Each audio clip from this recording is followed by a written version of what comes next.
মই হয়তো এইবিলাক নাজানিছিলোঁ যে এইটো ভিডিঅ' বনালে এনেকুৱা হ'ব। এতিয়া অবাঞ্ছিতভাৱে ভিডিঅ'টোৰ মই বনাইছিলোঁ সামাজিক এটা সম্প্ৰীতিৰ বাৰ্তা দিবলৈ, কিন্তু বস্তুটো বেলেগ ফালে গতি কৰিছে। গতিকে মোৰ ভিডিঅ'টোৰ কাৰণে সদৌ অসমৰ ৰাইজৰ ওচৰত মই ক্ষমা প্ৰাৰ্থনা কৰিছোঁ, আৰু আগন্তুক দিনত মই এনেকুৱা ভিডিঅ' নবনাওঁ, আৰু ৰাইজৰ ওচৰত মই আশা কৰিছোঁ ৰাইজে মোক ক্ষমা কৰি দিব।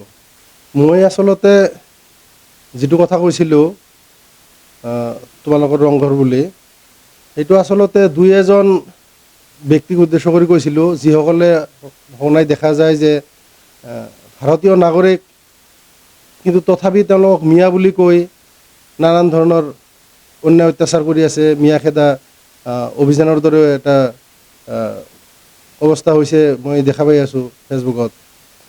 সেই দুই চাৰিজন মানুহক উদ্দেশ্য কৰি কৈছিলোঁ। মই এই ভিডিঅ'টোত উল্লেখ কৰিছিলোঁ যে যিটো ঐতিহাসিক ৰংঘৰ, সেই ৰংঘৰ যিজন ৰজাই বনাইছিল, হয়তো তেখেত আজি নাই। গতিকে আমিও দুদিন পিছত নাথাকিম। এই পৃথিৱীত কোনেও চিৰদিন জীয়াই নাথাকে। আমি প্ৰতিটো জীৱ জন্তুৱে মৰণশীল, আমি মৰিব লাগিব। গতিকে আমাৰ এই পৃথিৱীত আমাৰ ভাল আৰু বেয়া যিবিলাক কাম আছে সেইবিলাক থাকি যাব। গতিকে মই বেয়া কামবিলাক নকৰিবলৈ সেই আহ্বান জনাইছিলোঁ যে আমি দুদিনৰ আলহী এই পৃথিৱীত, সেইটো কথা ক'বলৈহে এই কথাখিনি মই ব্যৱহাৰ কৰিছিলোঁ। অসমবাসী ৰাইজৰ ওচৰত মই অনুৰোধ জনাওঁ যে যিটো ভিডিঅ' মই কৰিছিলোঁ সেইটো মোৰ ভুল হৈছে। মই আৰু দ্বিতীয়বাৰ এনেকুৱা ভুল নকৰোঁ। গতিকে মোক ৰাইজে ক্ষমা কৰি দিব। মোৰ এটা পৰিয়াল আছে। গতিকে আপোনালোকে যিটো প্ৰতিক্ৰিয়া ব্যক্ত কৰি আছে, হয়তো মোৰ সৰু ল'ৰা ছোৱালীবিলাকৰ যাতে ক্ষতি নহয়, মোৰ ফালে আপোনালোকে চাব। সেইকাৰণে মই আপোনালোকৰ ওচৰত ক্ষমা বিচাৰিছোঁ। মই হয়তো এইবিলাক নাজানিছিলোঁ যে এইটো ভিডিঅ' বনালে এনেকুৱা হ'ব। এতিয়া অবাঞ্ছিতভাৱে ভিডিঅ'টোৰ মই বনাইছিলোঁ সামাজিক এটা সম্প্ৰীতিৰ বাৰ্তা দিবলৈ, কিন্তু বস্তুটো বেলেগ ফালে গতি কৰিছে। গতিকে মোৰ ভিডিঅ'টোৰ কাৰণে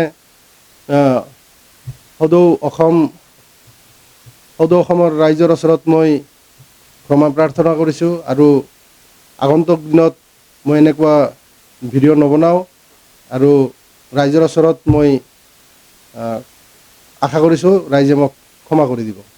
মই আচলতে যিটো কথা কৈছিলোঁ তোমালোকৰ ৰংঘৰ বুলি, সেইটো আচলতে দুই এজন ব্যক্তিক উদ্দেশ্য কৰি কৈছিলোঁ, যিসকলে সঘনাই দেখা যায় যে ভাৰতীয় নাগৰিক, কিন্তু তথাপি তেওঁলোকক মিঞা বুলি কৈ নানান ধৰণৰ অন্যায় অত্যাচাৰ কৰি আছে। মিঞা খেদা অভিযানৰ দৰে এটা অৱস্থা হৈছে, মই দেখা পাই আছোঁ ফেচবুকত।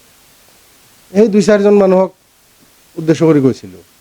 মই এই ভিডিঅ'টোত উল্লেখ কৰিছিলোঁ যে যিটো ঐতিহাসিক ৰংঘৰ, সেই ৰংঘৰ যিজন ৰজাই বনাইছিল, হয়তো তেখেত আজি নাই। গতিকে আমিও দুদিন পিছত নাথাকিম। এই পৃথিৱীত কোনেও চিৰদিন জীয়াই নাথাকে। আমি প্ৰতিটো জীৱ জন্তুৱে মৰণশীল, আমি মৰিব লাগিব। গতিকে আমাৰ এই পৃথিৱীত আমাৰ ভাল আৰু বেয়া যিবিলাক কাম আছে সেইবিলাক থাকি যাব।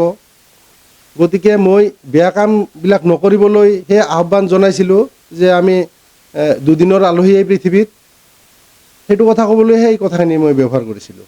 অসমবাসী ৰাইজৰ ওচৰত মই অনুৰোধ জনাওঁ যে যিটো ভিডিঅ' মই কৰিছিলোঁ সেইটো মোৰ ভুল হৈছে। মই আৰু দ্বিতীয়বাৰ এনেকুৱা ভুল নকৰোঁ। গতিকে মোক ৰাইজে ক্ষমা কৰি দিব। মোৰ এটা পৰিয়াল আছে।